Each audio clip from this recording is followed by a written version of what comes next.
Asisten Kluivert di Timnas Indonesia lebih berpengalaman. Menurut media Belanda, Alex Pastoor dan Denny Lanzaat disebut bakal jadi asisten Patrick Kluivert di Timnas Indonesia. Menariknya, pengalaman Alex Pastoor justru lebih mentereng dari Kluivert. Alex sudah melatih sejak tahun 2000 dan sukses membawa 3 klub Belanda promosi ke Eredivisie, termasuk Almere City di tahun 2023. Kombinasi Kluivert dengan nama besarnya dan Alex yang ahli dalam strategi bisa jadi formula ideal untuk Timnas. Jika ini berjalan lancar, bukan tidak mungkin Indonesia melangkah lebih jauh, bahkan akan mendekati Piala Dunia.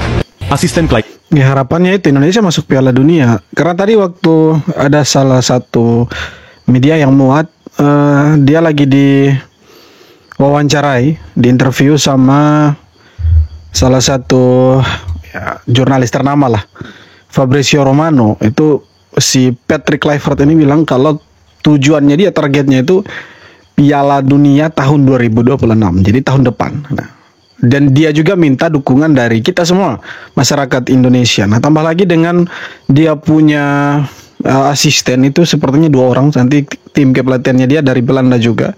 Nah, sepertinya dia punya asisten ini itu lebih berpengalaman dari Patrick Kluivert sendiri. Nah, semoga kombinasi antara Patrick Kluivert dengan 2 orang asistennya dia yang jauh lebih berpengalaman dari Patrick Kluivert ini membawa timnas kita semakin maju lagi, semakin gacor lagi, pokoknya lebih baik dari STY lah. Karena itu harapan semua netizen Indonesia, semua supporter Indonesia, semua masyarakat Indonesia, bahwa dengan hadirnya Patrick Kluivert dan juga 2 asisten barunya dia yang katanya itu lebih berpengalaman dari pelatihnya sendiri, yaitu semoga bisa membawa timnas kita lebih baik lah. Setidaknya masuk Piala Dunia lewat ronde keempat lah. Itu paling ya realistis lah, katakanlah seperti itu. Patrick Kluivert resmi jadi pelatih timnas. Gimana nasib pemain lokal? Bukan tanggal 12 Januari, PSSI malah lebih cepat mengumumkan Patrick Kluivert sebagai pelatih timnas Indonesia per tanggal 8 Januari ini.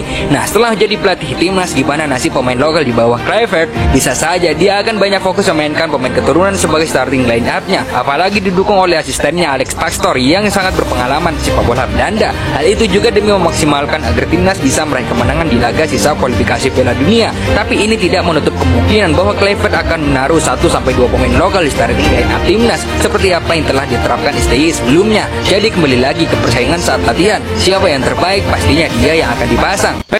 Ya pastinya ya si Patrick Kluivert ini akan ambil pemain-pemain warisan dari STY juga. Tidak mungkin dia mencadangkan pemain-pemain lokal. Pasti akan ada 1 atau 2 pemain lokal yang akan bermain bersama dengan pemain-pemain keturunan kita. Tapi ini layak ditunggu racikannya Patrick Kluivert dengan 2 asistennya dia yang katanya lebih gacor dari dia sendiri. Ini layak ditunggu seperti apa racikan mereka untuk timnas Indonesia, ditambah dengan pemain-pemain kita yang sudah siap juga. Nanti lawan Australia, lawan Bahrain dan juga Cina, setidaknya kita targetnya 9 poin lah.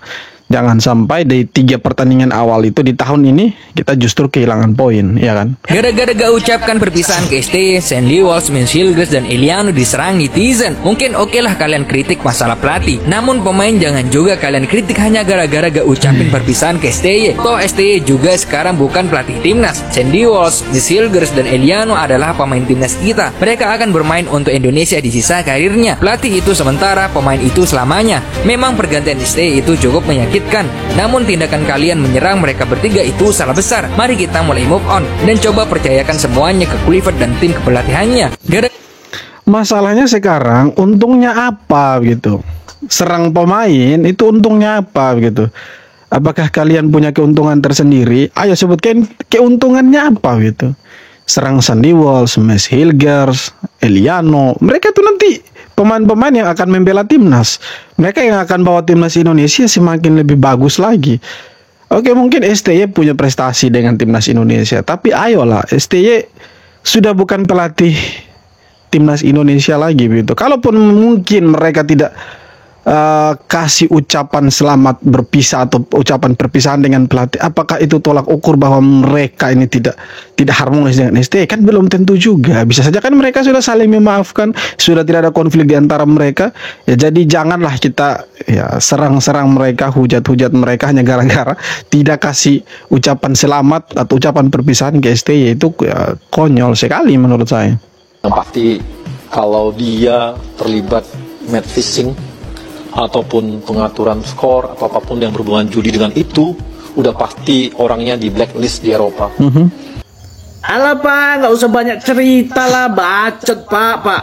Udah pasti di blacklist di Eropa kalau memang dia terlibat match fixing, kalau terlibat mafia dan sebagainya.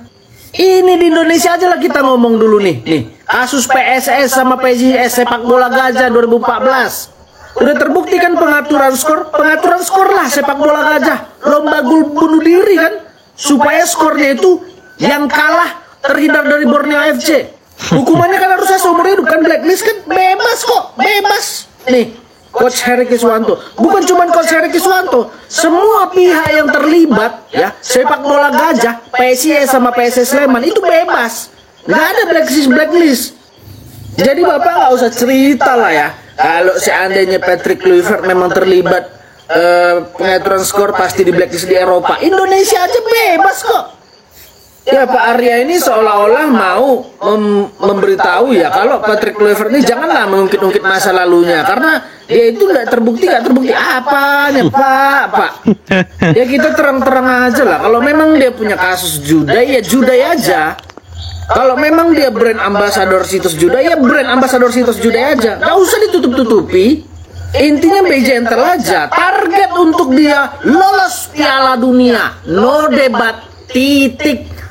Piala Dunia harga mati. Ini kalau Pak Arya bilang dia bukan pemain judi atau bandar segala macam. Nah ini media-media yang tulis ini mereka dapat informasinya dari mana? Kalau memang itu tidak betul. Ini iNews ID, ya kan? Ada lagi media-media besar yang lain yang tulis soal Patrick Kluivert ini masa lalunya dia.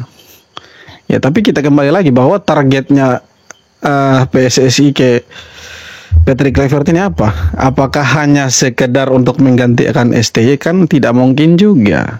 Pasti ada target-target lain. Ya, kita sih berharap targetnya lebih tinggi dari STY, karena kan katanya dia punya taktik lebih bagus dari STY kan. Tambah lagi 2 asistennya dia itu kan berpengalaman di Liga Belanda itu.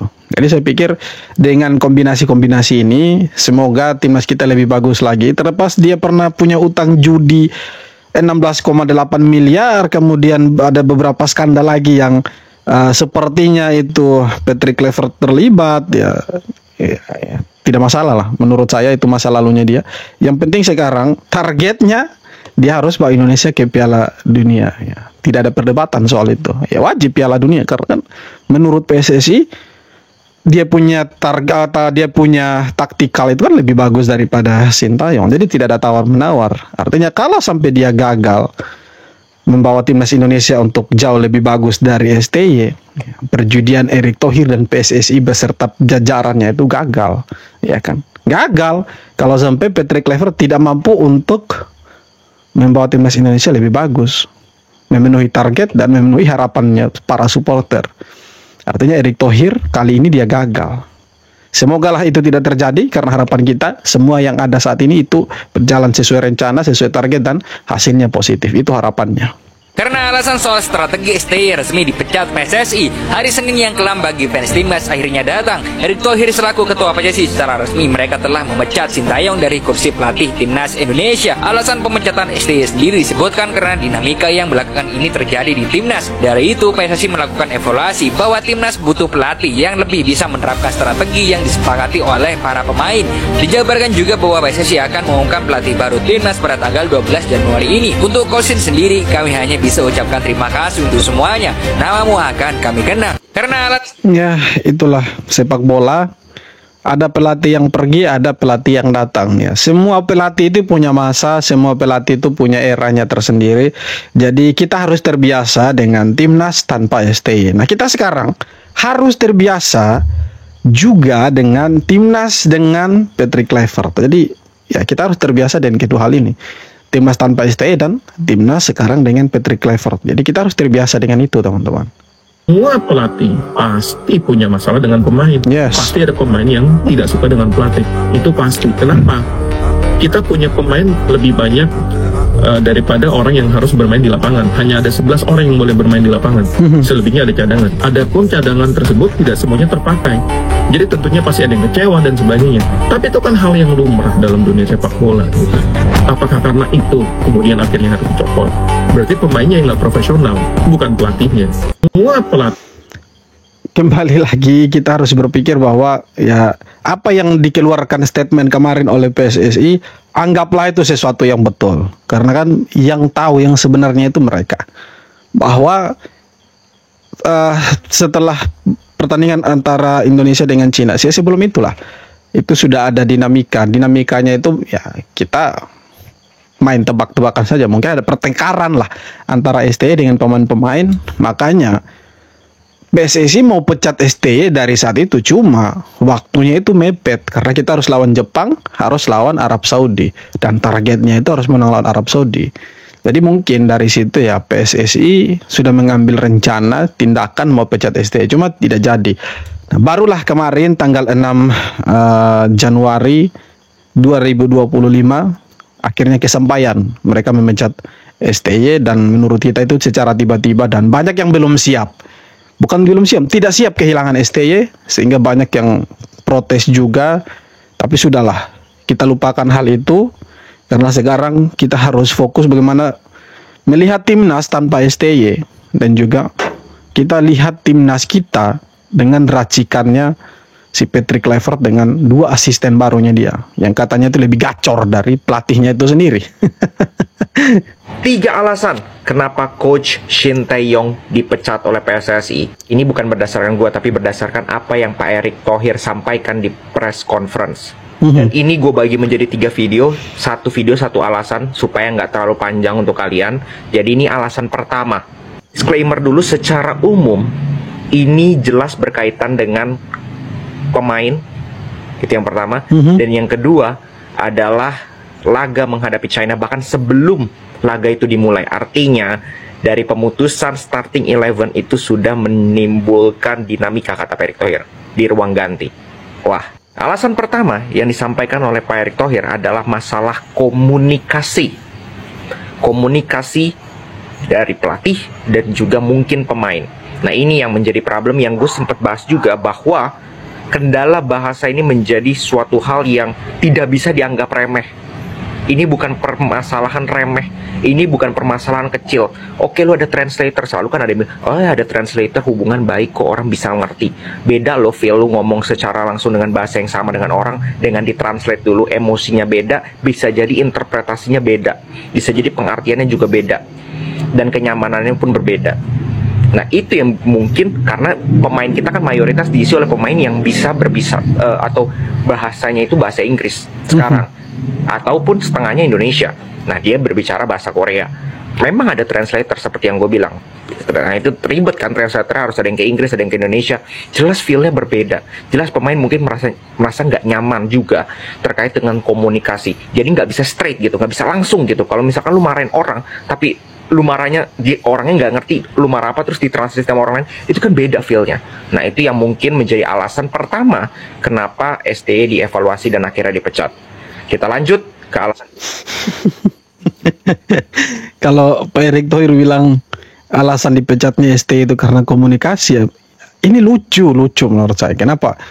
Ini bukan membela STY ya, tapi kalau alasan komunikasi menjadi salah satu alasan kenapa STY dipecat, itu lucu. Kenapa? Karena ya kalau memang permasalahannya itu ada di komunikasi, kenapa dari awal tidak langsung pecat STY semenjak Pak Erick Thohir jadi Ketua Umum PSSI?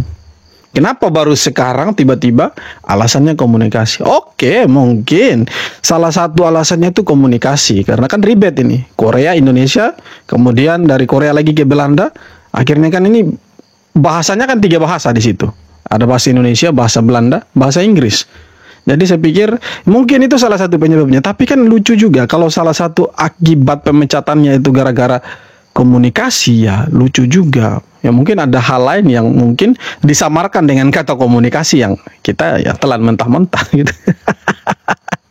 Asal main pecat, DPR segera panggil PSSI untuk klarifikasi. Pemecatan Shin Tae-yong tanpa alasan yang jelas nyatanya membuat DPR turun tangan.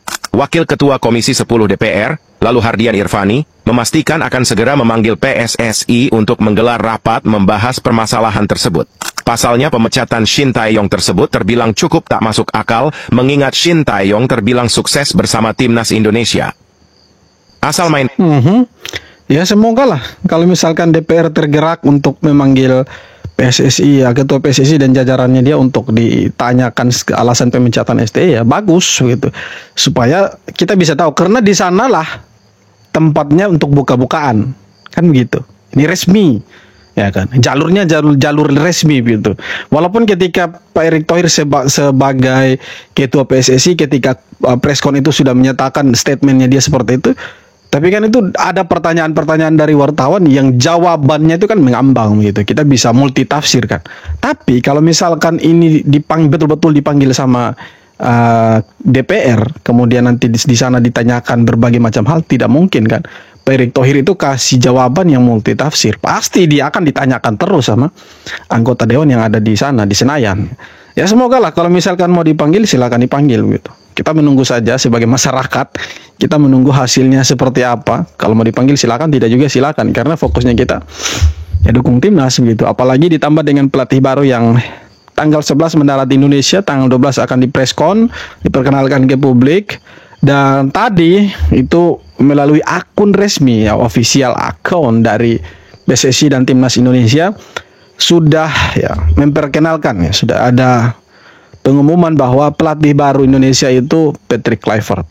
Nah, kemudian saya juga melihat salah satu postingan dari Fabrizio Romano, itu ada wawancara lah dengan si Fabrizio ini, ditanyakanlah target dia apa, dan tidak muluk-muluk targetnya teman-teman. Targetnya itu ya membuat kita semua mata terbelalak. Oh, betul tidak ini targetnya seperti itu? Karena targetnya itu bukan main-main. Targetnya bawa Indonesia lolos Piala Dunia 2026. Dan Patrick Kluivert sendiri meminta supaya kita sebagai masyarakat dukung dia. Oke, kita akan dukung. Tidak mungkin tidak dukung. Ini timnas kita, coy. Timnas kita, men. Pasti kita dukung. Siapapun pelatihnya pasti akan didukung. Tapi kalau misalkan target itu tidak terpenuhi dan target-target dari PSSI seandainya ini tidak bisa terrealisasikan dengan baik oleh Patrick Kluivert, ya jangan marah kalau masyarakat Indonesia kasih tagar Patrick Kluivert out atau diganti saja. Karena menurut saya pemain-pemain yang ada sekarang ini kan sudah terbentuk.